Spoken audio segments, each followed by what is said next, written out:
नमस्कार. मी doctor Manoj Pisal, pure Ayurveda and Panchakarma practitioner in Pune. आज आपण शतदोत नावाचं घृत जे आयुर्वेदामध्ये सांगितलेलं आहे ते बाजारामध्ये सुद्धा इझिली अवेलेबल आहे त्याविषयी आज थोडक्यात बोलणार आहोत. आता शतदोत नावाचं घृत हे तुम्हाला घरच्या घरी सुद्धा बनवता येत असतं. बनवण्याची पद्धत अशी असते की शुद्ध देशी गाईचं तूप साधारण 4 चमचे घ्यावं. एक मोठ्या वाटीमध्ये ते तूप घ्यावं आणि त्याच्यामध्ये एक साधारण छोटी वाटी शुद्ध गार पाणी टाकावं. पाणी टाकल्यानंतर ते पाणी किंवा ते तूप 100 वेळा हलवलं पाहिजे किंवा वाटीनं त्याच्यावरती असं घासून ते 100 वेळा आपण ते धुतलं पाहिजे. ही प्रोसिजर झाल्यानंतर ते पाणी जे असतं तुपातलं ते टाकून द्यावं आणि त्याच्यामध्ये नवीन शुद्ध गार पाणी परत त्याच्यात टाकावं आणि परत ते 100 वेळा हलवावं. असं सातत्यानं 100 वेळा करावं. त्याला शतदोत म्हणजे 100 वेळा धुतलेलं तूप असं म्हटलेलं आहे.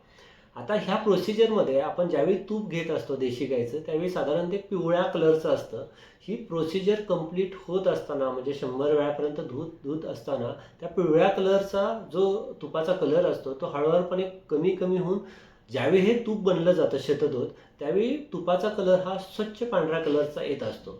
आणि ह्या शतदोत घृताचा आयुर्वेदामध्ये खूप साऱ्या ठिकाणी वापर सांगितलेला आहे. खूप आजारांमध्ये त्याचा वापर सांगितलेला आहे. विशेषतः पित्ताचे आणि रक्ताचे जे त्वचेचे विकार असतात त्याच्यावरती ह्या शतदोत घृताचा खूप चांगल्या पद्धतीने उपयोग होत असतो.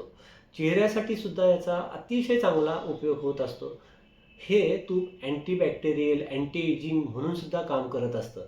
बऱ्याचशा मुलींना किंवा स्त्रियांना छोटे छोटे पिंपल्स येत असतात. त्या पिंपलची आग खूप होत असते.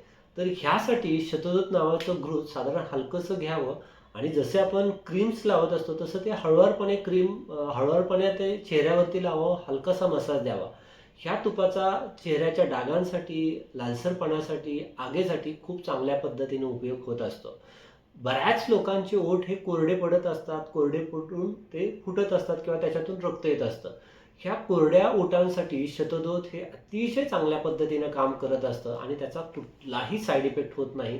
ते ओठ तुमचे जे कोरडे झालेले आहेत ते खूप चांगल्या पद्धतीनं मऊ पडत असतात. त्यातनं रक्त येत असतं. ते सुद्धा हे रक्त ह्या शतदोत नावाच्या क्रीमने कमी होत असतं किंवा ते बंद होत असतं. बऱ्याच लोकांच्या पायाचे जे तळवे फुटत असतात त्यासाठी सुद्धा अगोदर तळवे स्वच्छ धुवून घ्यावेत. स्वच्छ धुतलेल्या तळव्यांच्या पायांच्या भेगांवरती हे शतदोत नावाचं घृत जर लावलं तर त्याचा सुद्धा अतिशय चांगला उपयोग होताना दिसतोय. बऱ्याच स्त्रियांमध्ये म्हणजे प्रेग्नन्सी राहिल्यानंतर गर्भिणी स्त्रियांमध्ये कधी कधी ब्लिडिंग होत असतं. तर ह्या अवस्थेमध्ये सुद्धा शतदोत नावाचं घृत त्या ठिकाणी लावलं किंवा त्याचा शतदोत घृताचा जरी बोळा त्या ठिकाणी ठेवला, त्यालाच पिचू असं म्हटलेलं आहे, त्याचा सुद्धा अतिशय चांगला उपयोग होताना दिसतोय. बऱ्याच लोकांच्या मूळव्याधीमध्ये किंवा फिशर परिकर्तिकामध्ये फिशरमध्ये संडाच्या जागेची आग खूप मोठ्या प्रमाणात होत असते.